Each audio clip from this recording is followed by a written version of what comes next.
Estimados todos, damos presentación a esto que se llama Situación Política, que es simplemente dos personas grabándose con un celular, es decir, no tiene mucha más magia que eso. Y hablando sobre situación política. Claro, digamos, sí, las cosas claras y concretas. A mí se me ocurre hacer esto porque a veces pienso que la escritura en un periódico se hace de difícil alcance. Digamos, pienso que la escritura, pienso que la lectura de los periódicos revolucionarios, de los diarios de economía, es decir, son indispensables, pero que a veces también son insuficientes, y entonces, bueno, los medios audiovisuales han demostrado que, digamos, son canales efectivamente de expresión, de discusión. En mi caso, es decir, hace tiempo que venía pensando en la necesidad de hacer esto. Se nos ocurrió decir, bueno, vamos a llamar esto situación política, que es la forma en la que, es decir, tradicionalmente toda la izquierda se reúne y dice, bueno, ¿qué es lo primero que hay que discutir? La situación política. ¿Por qué? Bueno, porque de ahí se derivan las tareas, porque de ahí se derivan las conclusiones, porque de ahí, digamos, se derivan algunos pensamientos. Pero a la vez, digamos, es decir, en mi caso, me jode un poco o me rompe un poco las bolas que siempre, es decir, el- la audiovisualización de nuestros programas, de nuestras grabaciones, son siempre muy parecidas, son siempre iguales, digamos, rutinarias, en el sentido de que se dice, eh, bueno, está pasando esto, es una huelga formidable, los capitalistas son malos, hay que enfrentarlos. ¿Sí? Bueno, hay que tratar de ir a veces un poco más allá, incluso a veces correrse un poco, ¿no? de lo tradicional, lejos de pensar que no es importantísimo, es decir las cosas claras, decir quiénes son los burgueses, quiénes son los trabajadores, pero bueno, es decir, también pensar un poco el periodismo como algo un poco más profundo, de más desarrollo. Entonces pensaba que, es decir, al principio decía, esto tiene que pensar por un análisis de la situación mundial, tiene que pensar por un análisis general de la guerra imperialista, etcétera, etcétera. Me parecía que, o sea, sí, pero no, digamos, porque, por ejemplo, a mí me molesta mucho el programa Altamira Responde, es decir, si hablamos de la izquierda. Es decir, no hay nada, yo soy profesor de filosofía, es decir, no hay nada más antifilosófico que una persona que dice yo puedo responder todo. Después los miro, digamos, porque a Altamira lo quiero mucho, digamos, y las cosas que dice me quedan claras. No, pero pará un poco, viejo. Es decir, todos podemos responder cosas. ¿Por qué siempre hay que hacerte preguntas y hay un tipo que decir que tiene la capacidad de responder? Es decir, el que más sabe, en definitiva, digamos, el que reconoce su ignorancia, no el que más puede responder. Entonces yo decía, bueno, vamos a empezar distinto. Es decir, ¿y qué es lo distinto? Bueno, la vida. Es decir, la situación concreta que atraviesa cada trabajador. Entonces, hoy estamos nosotros dos. Nuestra idea es ir ampliándolo, que vayan hablando otros trabajadores, que se sumen a, digamos, este podcast o como lo queramos llamar.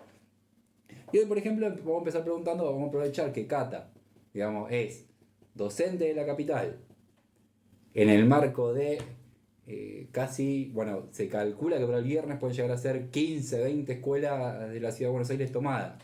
Recién miro en Twitter y la novedad es que la policía de la ciudad está yendo con los patrulleros a la casa de los padres de los alumnos a llevarle cartas documentos. Es decir, es una situación gravísima, que obviamente viene de un arrastre enorme en todas las escuelas de la ciudad.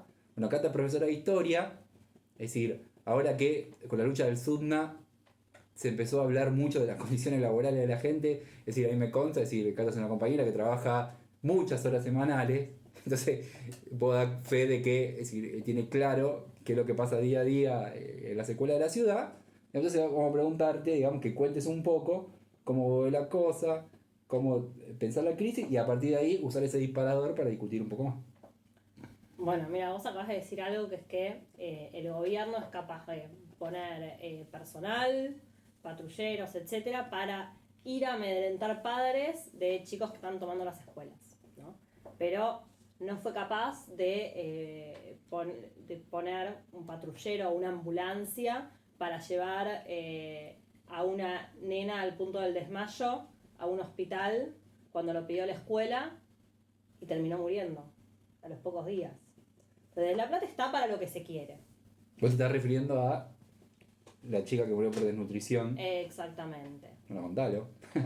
Bueno, para los que no lo saben, ahora ya habrá pasado un mes más o menos, en la escuela primaria del sur de la ciudad de Buenos Aires, una alumna, una estudiante, llega a la escuela en muy mal estado de salud, casi no podía hablar, no podía, estaba medio desvaneciéndose. La escuela pide la presencia del SAME, que es lo normal, lo reglamentario, cuando un estudiante se siente mal, ni siquiera en casos tan graves, el nene le puede doler la panza y si no lo viene a buscar la mamá, hay que llamar al SAME. Pero el SAME no apareció. Después de varios llamados, no aparecía, no venía nadie a buscar a la niña para llevarla al hospital. Finalmente se terminó yendo a la casa con la madre y a los 3 días murió en un hospital de la ciudad de Buenos Aires. Todo esto en un cuadro de desnutrición crónica, donde esta nena había sido atendida a pedido justamente de los docentes. Durante todos sus años de estudios en la escuela habían hecho todo lo posible para que comiera, para que se vistiera, en una situación que es cotidiana en las escuelas, sobre todo del sur de la ciudad de Buenos Aires. Esto dio lugar a movilizaciones importantes. Nosotros justamente en nuestra página hicimos un pequeño, iba a decir fotoreportaje, no sé cómo llamarlo, pero publicamos, ¿no?, las imágenes de ese día, donde la movilización era masiva, convocado por docentes, pero donde iban los vecinos del barrio, porque en realidad lo que pasa en las escuelas es termómetro de lo que pasa en la ciudad, en el país en general. O sea, nosotros vemos a los chicos de todas las clases sociales, pero especialmente a los hijos de los trabajadores todos los días, y entonces vemos cómo se va agravando la situación social. Pero bueno, esto iba a que cuando es necesario que el Estado, en particular el gobierno de la Ciudad de Buenos Aires, pero esto se amplía al resto del país, tome acciones, nada. Ahora, cuando se trata de amedrentar a docentes o estudiantes, todo. Porque los pibes están en la escuela, el patrullero. ¿Por qué el patrullero puede ir a amedrentar ni siquiera a los pibes, a los padres, a la casa, a buscarlos, llevarle la carta de documento? Y esa plata no puede estar para darle las viandas a los pibes que están reclamando viandas, ¿no? O arreglos en infraestructura. O que vaya una ambulancia. Y lo mismo vale para los docentes.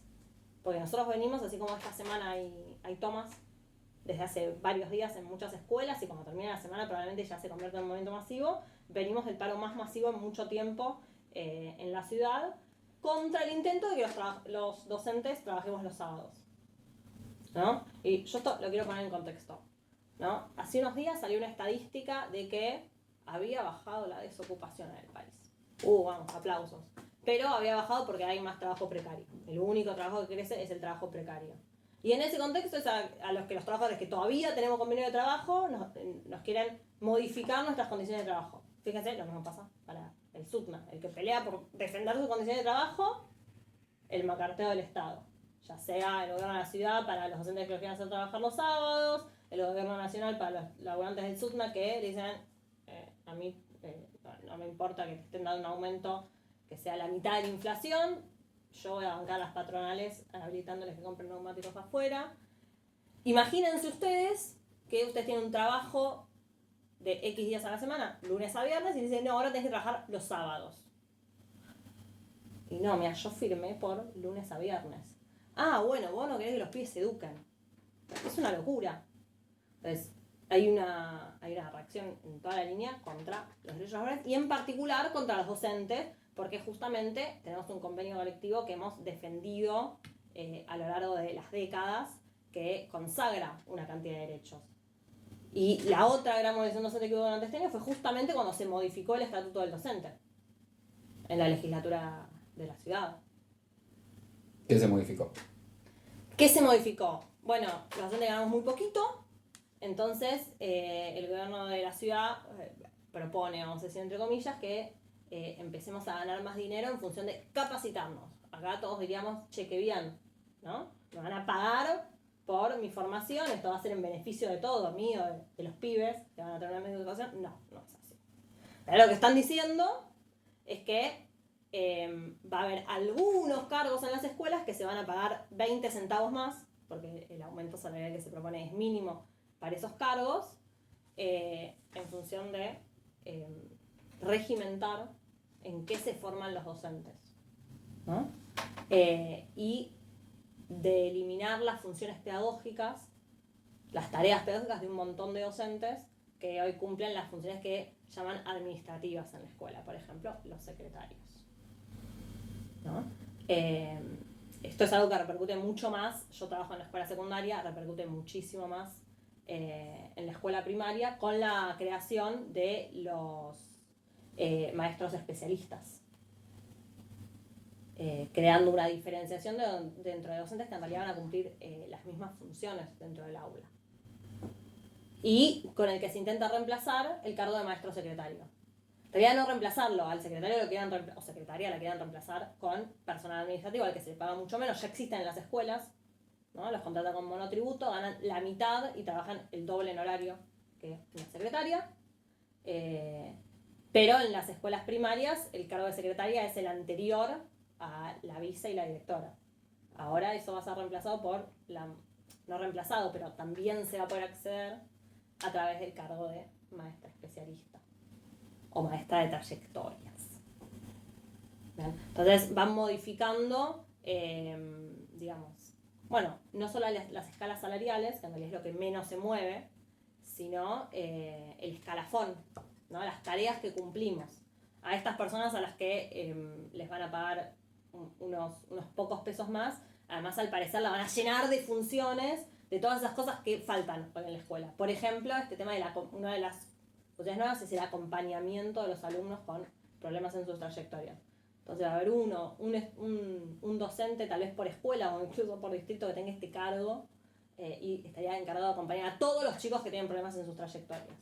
Yo como docente de secundaria digo, pero el 75% de mis alumnos necesita una maestra acompañando sus trayectorias, por no decir la totalidad, ¿no? Bueno, a mí me gustó que empieces por el caso de esta niña de la que se ha decidido preservar su nombre, muerta por por no consumo de nutrientes, más allá de que los docentes hayan dejado una nota establecida un año atrás, decía, esta alumna tiene problemas de alimentación. Solicitamos de forma urgente al gobierno de la ciudad que tome una medida, y bueno, es de loco, digamos, lo que sucedió. Ahora, es interesante porque es evidente que esa situación rompió un dique, digamos, que en todas las escuelas de la ciudad hay un proceso enorme de organización, asambleario. Yo el otro día fui a una reunión, por ejemplo, que ni siquiera es una asamblea, sino que, digamos, es una reunión a la que tiene que asistir un docente, digamos, como parte de su trabajo, ¿no? Una reunión de trabajo, pero bueno, a la que asistimos casi todos los docentes de la escuela, los directivos, y llegamos, bueno, y la propia vicedirectora dice, acá lo que tenemos que discutir es simplemente cómo vamos a parar y qué es lo que vamos a hacer el sábado en que nos convocan a trabajar. Que lo del sábado es todo un tema también, porque, digamos, en la discusión política de todos los días, es decir, el argumento simple es decir, bueno, es decir, todos los trabajadores del país están precarizados, digamos, todos los trabajadores de Argentina trabajan de lunes a sábado o de lunes a lunes, digamos, ¿por qué los docentes siguen teniendo sábado? Digamos, lo que es una situación efectivamente descarada, porque no quieren que vayamos a hacer nada los sábados. No es que uno dice, bueno, es decir, hay un proceso de profundización de la forma en que se está enseñando, y entonces, es decir, ellos necesitan profundizar. Con lo de los sábados pasa lo mismo que con lo de los nuevos cargos. ¿Qué pasa? ¿Vos querés ganar más? Bueno, tenés que venir los sábados, ¿no? En los hechos es una rebaja salarial, porque el que no quiere ir los sábados no va a poder cobrar ese plus por ir los sábados. Y lo más terrible es que así como nos movilizamos contra esto, va a haber miles de compañeras que no les quede otra que ir los sábados, porque necesitan esos pocos miles de pesos que les van a pagar por 3 jornadas al año de los días sábados. Y empiezan por 3 y van a hacer más. Y con esto de, bueno, a todos los trabajadores laburan los sábados, incluso los domingos, ¿no? Bueno, primero tenemos que romper con la idea, ¿no?, de que los docentes trabajan poco, que dan una fortuna. Bueno, una maestra cobra poco más que la mitad de que la canasta básica. 70.000 pesos es el sueldo de una maestra de grado, ¿no? Durante sus 10 primeros años de trabajo, ese es su sueldo. Y después aumenta migajas. Entonces, la maestra, ¿qué hace? Tiene 2 cargos. Entonces, teniendo 2 cargos, llega a 140. Que sigue siendo una miseria.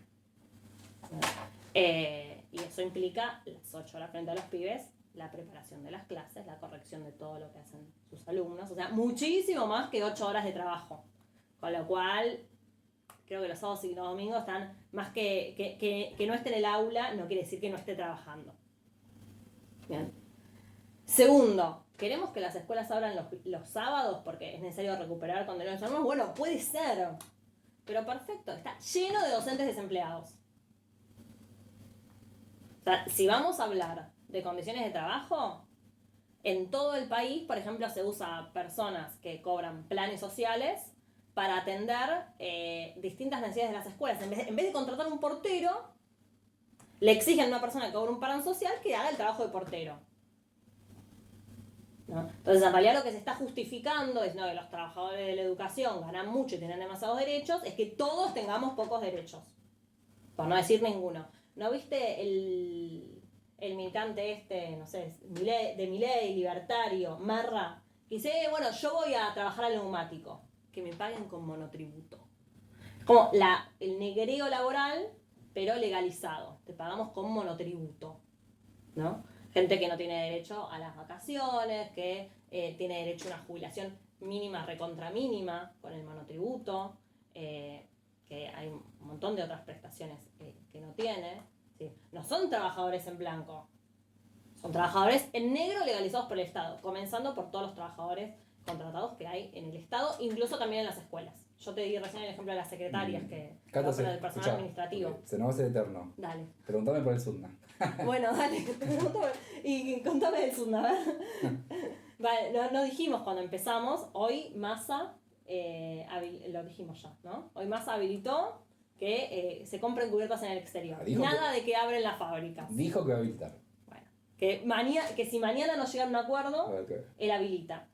Con lo cual lo que le está diciendo a los trabajadores del neumático es acepten el 38%, porque si no esas fábricas no abren más, yo le habilito a los empresarios comprar las cubiertas afuera. Sí.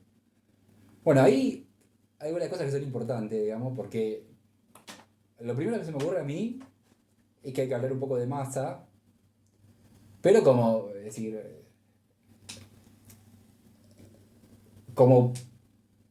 perspectiva y como consecuencia de la política de hace, obviamente 20 años, si no quiere irse a lo repetitivo, pero por lo menos de la asunción de Alberto Fernández, digamos. Es decir, es un gobierno offshore. ¿Por qué digo offshore? Bueno, por ejemplo, la novedad en los diarios, digamos, de hoy, era que a partir de esta semana, todos los procesos de importación en Argentina pasan a ser procesos calificados, digamos, de acuerdo a los dictámenes que impone la OCDE, que es la Organización Internacional de Comercio, la Organización Mundial de Comercio, que dice eso, que cada vez que entra una importación, el Estado Nacional, o el Estado, el puerto, la aduana, a donde ingresan los productos, digamos, uno tiene 60 días para evaluar si esos productos ingresan o no. Entonces uno diría, bueno, es una medida, digamos, que así en abstracta, como te lo presentan los medios, es casi una medida socialista, digamos, es una medida de Cuba, ¿no? Es decir, va a bloquear definitivamente las importaciones. pero no, digamos, porque ahí sí lo que importa, digamos, es entender la perspectiva en que se toma esta medida.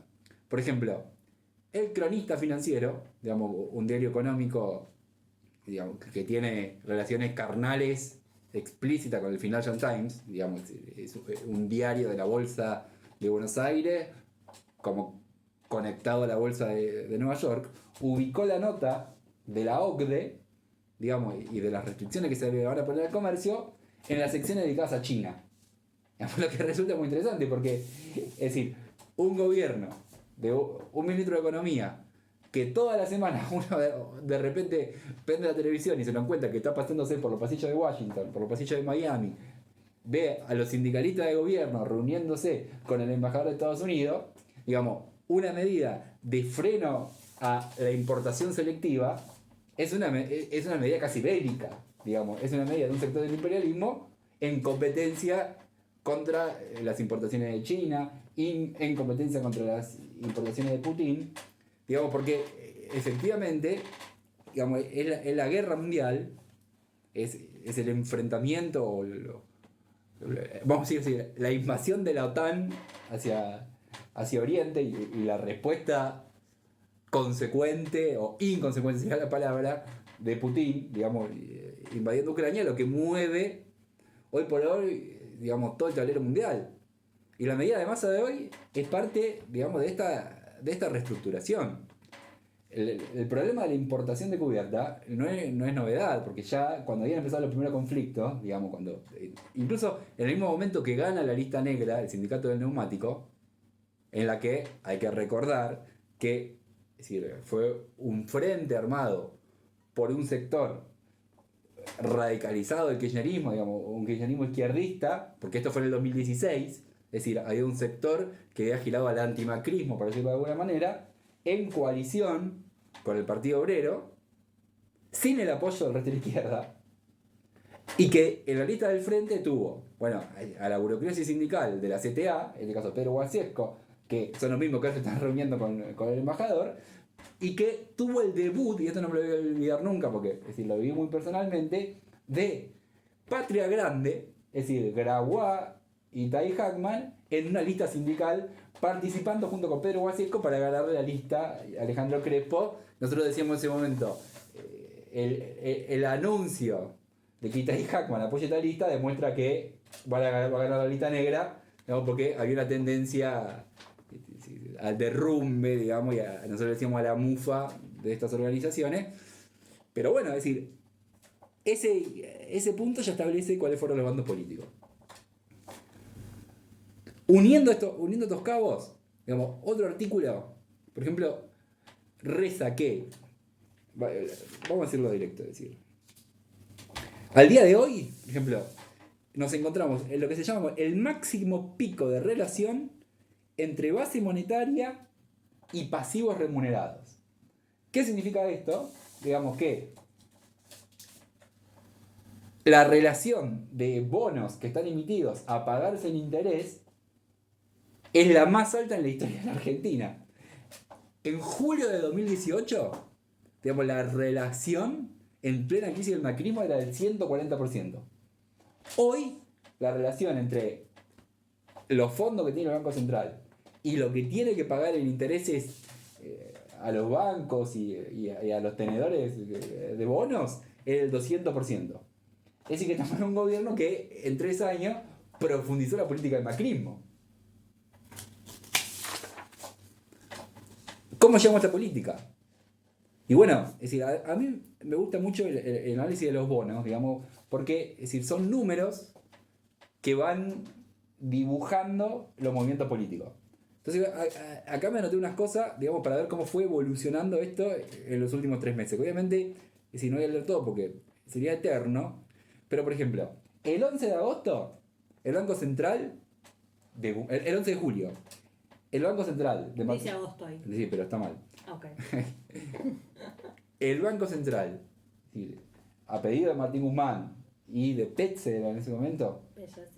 Pelle, bueno, así lo dice el periodista. PS. Como dice Pagni. Claro. Emite un bono que se llama Bonser 2027. ¿Cómo se paga el Bonser 2027? Es decir, lo pueden comprar los bancos y se puede comprar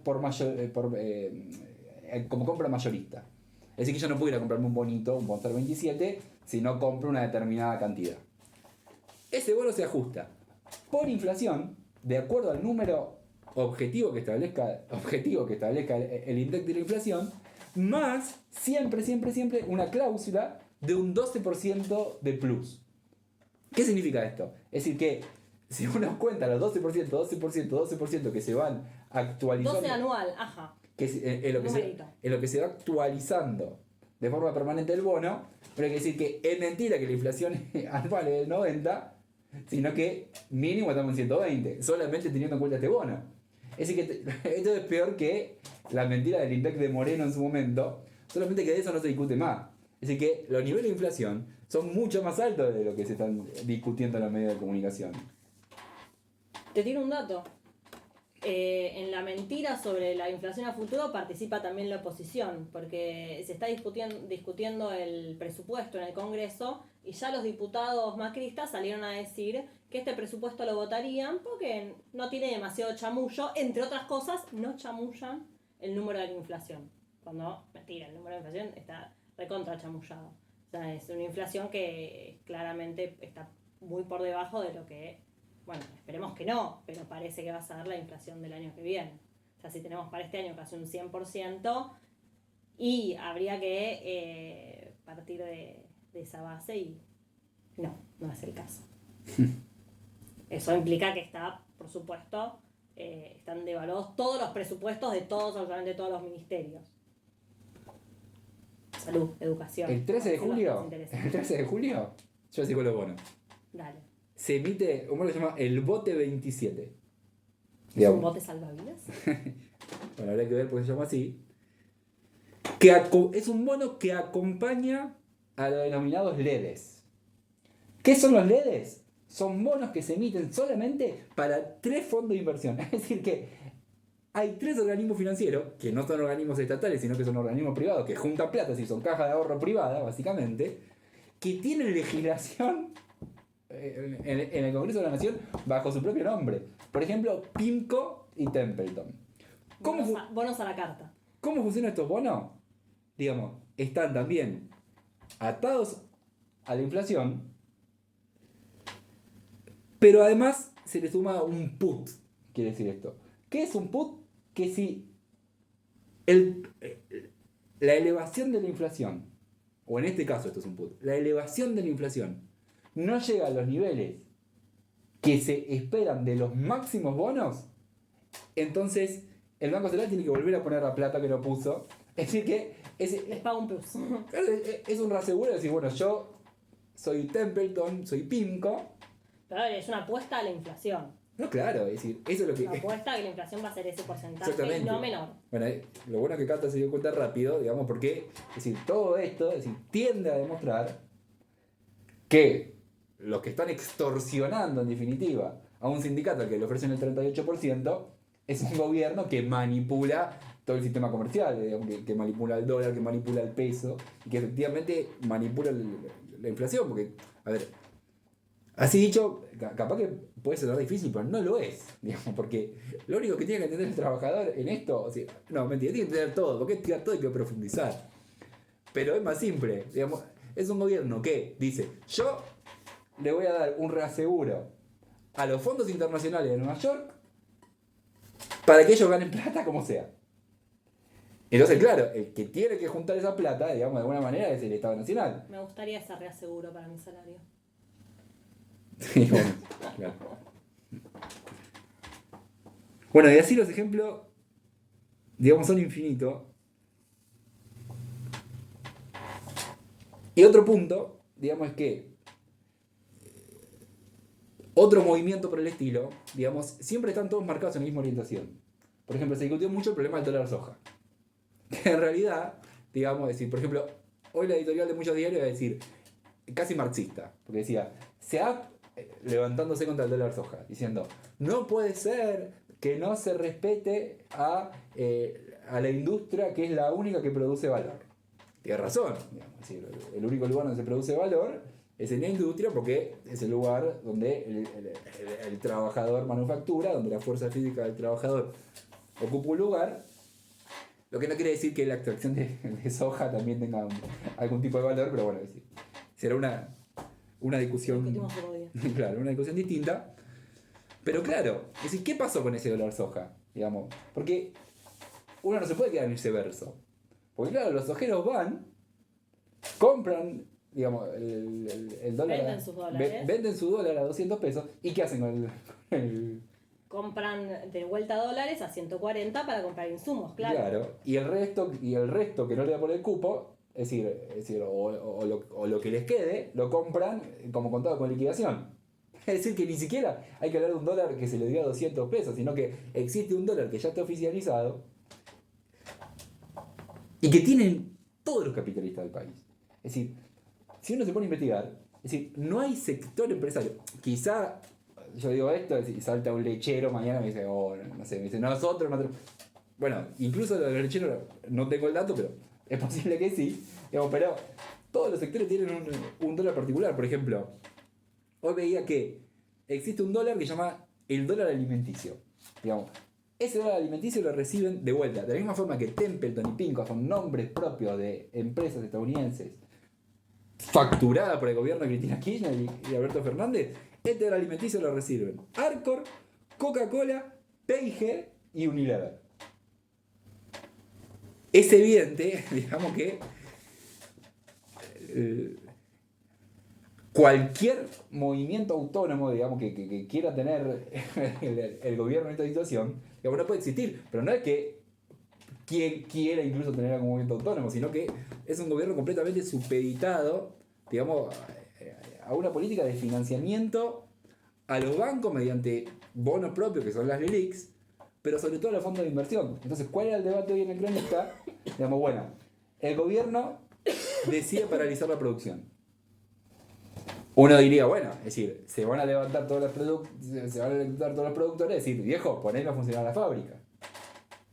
La conclusión del Cronista, por lo menos, era no, digamos. ¿Por qué? Porque todavía ni Templeton ni Pinco están decididos en una medida a fondo contra el gobierno nacional. Ahí está la clave de la situación. ¿Por qué? Digamos, porque por un lado, uno ve que tiene residentes, o sea, gente que está haciendo, o médicos que están haciendo las prácticas, pues son médicos, es decir, son gente que tiene su título, que está recibida, que estudió en universidades donde recibirse de médico es una tarea infinita, que va y trabaja de residente 12, 14, 16, 18, 24 horas por día, es decir, no sé, en horarios que son ridículos. Y hoy se viralizó, por ejemplo, los recibos de sueldo, donde no llegaban a 70.000, 80.000 pesos.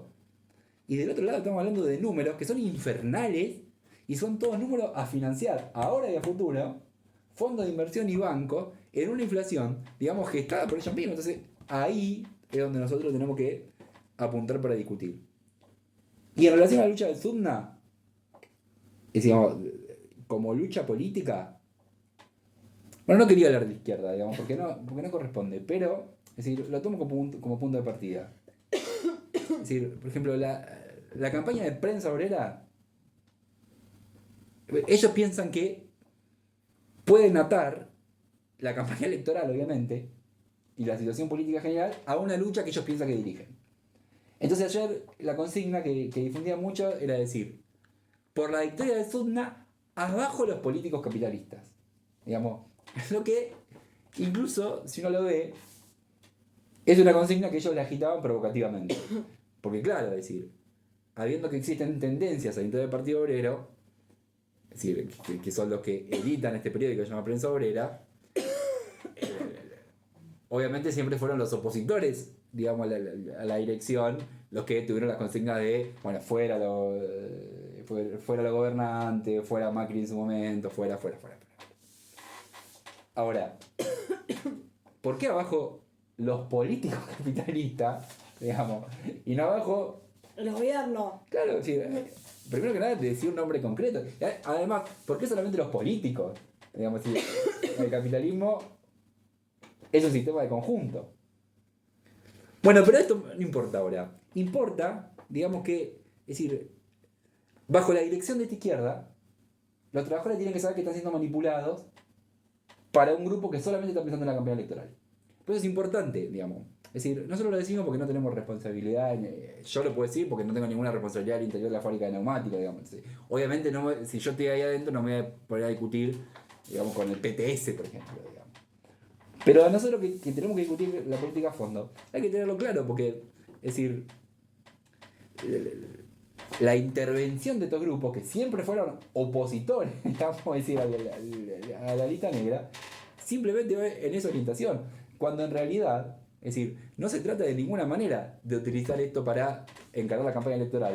Digamos, hoy, por ejemplo, ya no solamente la izquierda se sumó a esta idea de utilizar la situación huelguística para canalizar la campaña electoral, sino que incluso este tipo Jorge Navarro, que es el periodista, bueno, kirchnerista, digamos, ¿no? Sí, sí. Es decir, kirchnerísimo, digamos, es decir, diciendo en su propio programa de radio, bueno, habrá que votar a la izquierda.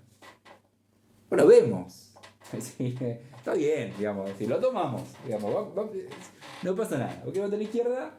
Seguramente terminamos votando a la izquierda, seguro, no seguramente, pero la discusión en todo caso es que el conflicto del Sudán no pasa por a quién votemos el año que viene, sino por qué orientación toma el conflicto. Me parece que a eso es a lo que vas, y a que la orientación que hoy le está queriendo dar la izquierda, justamente de meterlo en el carro electoral, es una orientación hacia la derrota y no hacia el triunfo. Sí, totalmente. Porque, digamos, la forma en que lo manipulan es la misma forma en que lo está manipulando el gobierno, digamos. O por lo menos un sector que dice coquetea, pero que en realidad es un sector charlatán solamente, digamos. Por ejemplo, hoy el que salió a defender a los trabajadores de Sunda fue Alberto Samit, por ejemplo. Si vos decís, y los kirchneristas, pobrecitos, es decir, muchos lo compartían, como diciendo, mira, acá tenemos uno que está con los trabajadores, y ¿quién sos Alberto Samit? Digamos, sí, aunque el kirchnerismo está en el gobierno y hace mucho más en el conflicto del neumático y en contra, por supuesto, de los trabajadores. Pero claramente acá la salida no está en a quién votar, sino en dirigirse al conjunto de los trabajadores en general, ¿no? En especial, yo diría, a los trabajadores de una de las principales industrias del país, que es la automotriz, ¿no? Y llegar a la solidaridad y una gran movilización en favor de los trabajadores del SUTNA, que en realidad es la expresión de la lucha del conjunto de los trabajadores, porque se está dando ahora en sintonía con un montón de luchas en el resto del país. Las nombrábamos recién, las nombrabas vos, ¿no? Hoy hay paros en un montón de sectores y hay movilizaciones en un montón de sectores y todos van para el mismo lado, que es que la inflación no nos come el salario de mínima. ¿Y sí? Sí, no, o sea, la verdad es que uno que más o menos trata de seguir, digamos, lo que puede, la lucha de los trabajadores, digamos, se ve que hay una situación que cambió, digamos, hay una tendencia política muy, muy fuerte que hay que desarrollarla, digamos, sin casarse con consignas, bueno, sí, digamos, decir la huelga general, decir el paro, decir, bueno, lo que corresponde, pero, digamos, con la orientación clara de ver momento a momento, segundo a segundo, digamos, cuál es la forma en que se va desarrollando esa lucha. Digamos, ¿no? Es decir, cuáles son los actores que van apareciendo, cómo apoyarlo, cómo desarrollarlo.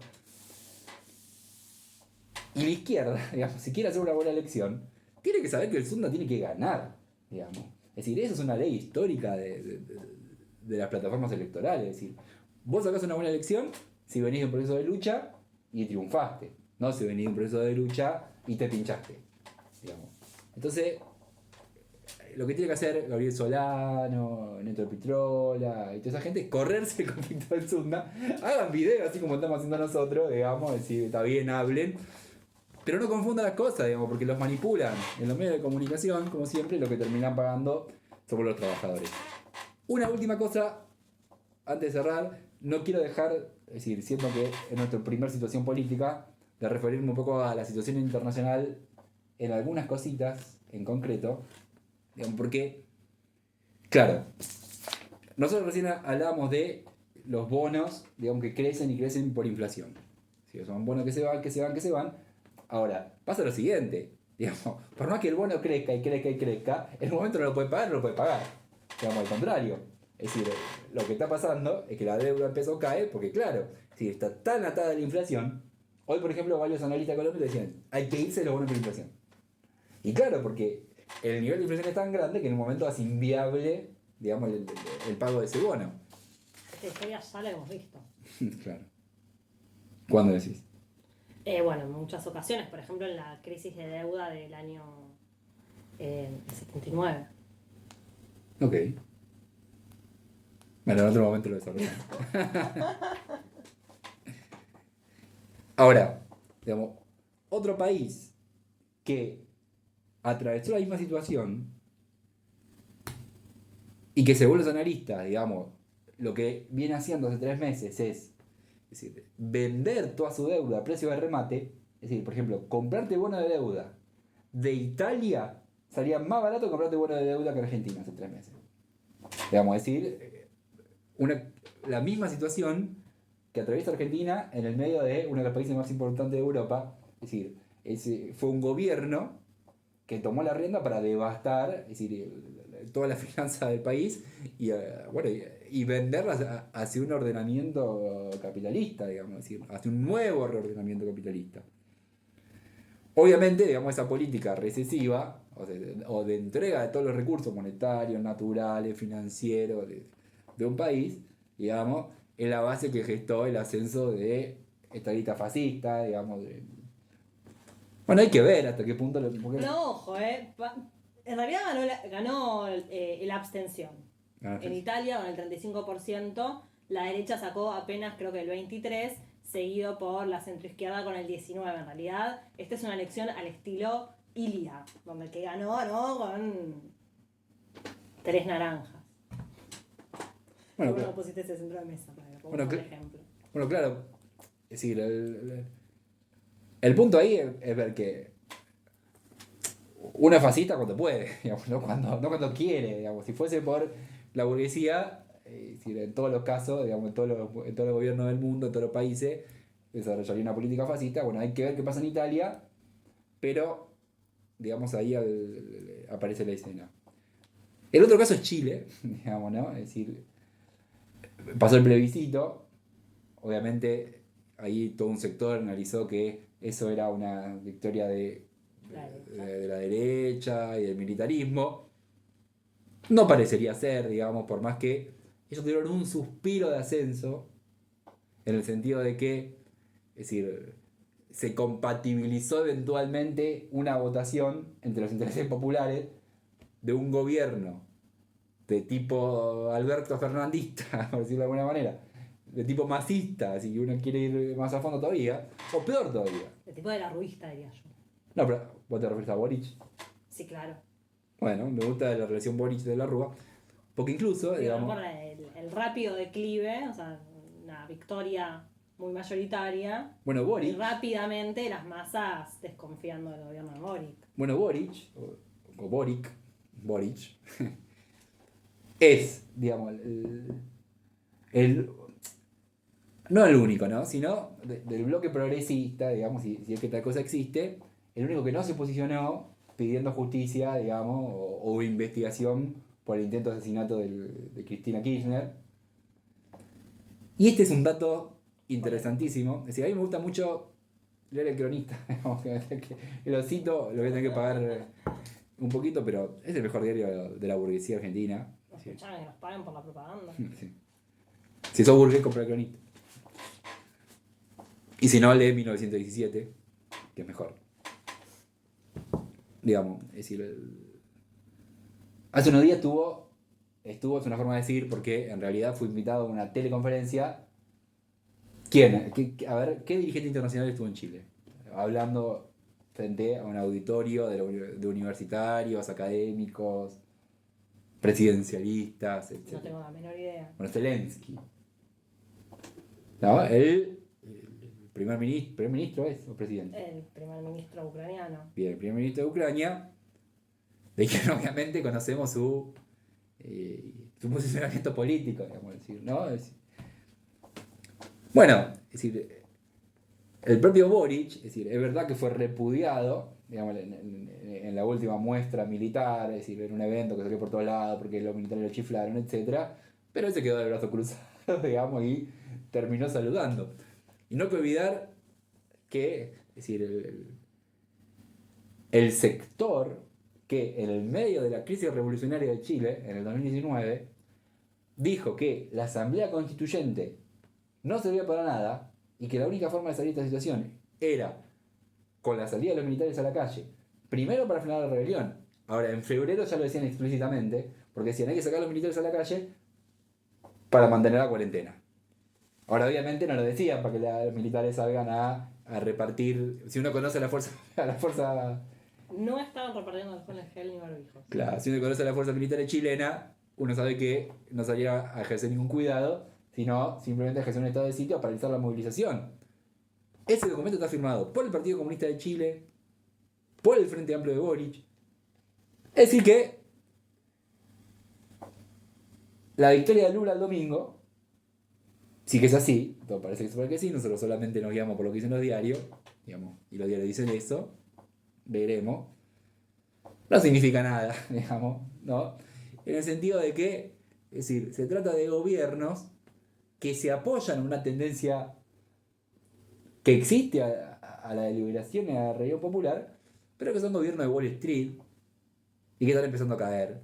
Y me parece que es la tendencia que se está desarrollando efectivamente en Argentina. Muchas cosas que hay que profundizar, pero si no se hace eterno.